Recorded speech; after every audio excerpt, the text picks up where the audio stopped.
ایک دفعہ کا ذکر ہے، ایک بحری جہاز سمندری طوفان میں پھنس گیا۔ بحری جہاز ڈوب کر تباہ ہو گیا۔ تمام مسافر ہلاک ہو گئے سوائے ایک شخص کے۔ اللہ کے کرم سے وہ شخص زندہ بچ گیا اور کسی نہ کسی طرح سمندر کے کنارے تک پہنچ گیا۔ کچھ وقت کے بعد جب اسے ہوش آیا تو اس نے خود کو ایک نامعلوم جزیرے پر پایا۔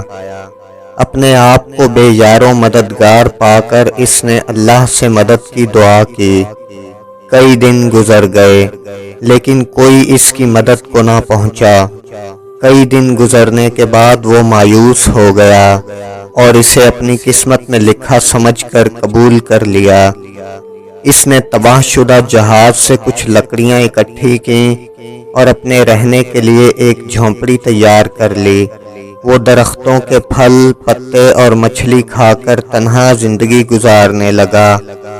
ایک رات وہ کھانے کی تلاش میں جھونپڑی سے نکلا، لیکن جب واپس آیا تو اس نے دیکھا کہ اس کی جھونپڑی کو آگ لگ چکی تھی اور وہ جل کر تباہ ہو گئی تھی۔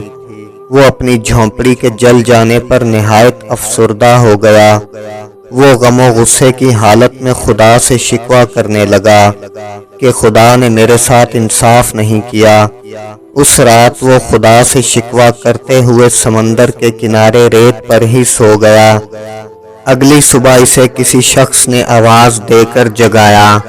اس نے اٹھ کر دیکھا تو حیران رہ گیا کہ ایک بحری جہاز میں کچھ لوگ اس کی مدد کو آ چکے تھے۔ اس شخص نے ان لوگوں سے دریافت کیا کہ آپ لوگوں کو میری موجودگی کا علم کیسے ہوا؟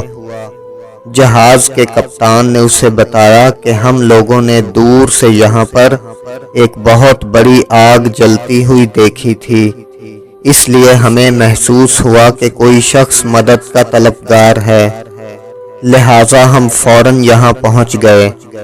اب وہ شخص سمجھ گیا کہ یہ مجھے بچانے کے لیے خدا کی تدبیر تھی۔ اسے یقین آ گیا کہ خدا کی تدبیر اس کی سوچ سے کہیں زیادہ بالاتر اور بہتر تھی۔ اس نے اللہ کا شکر ادا کیا اور اپنے کیے ہوئے شکوے پر پشیمان ہونے لگا۔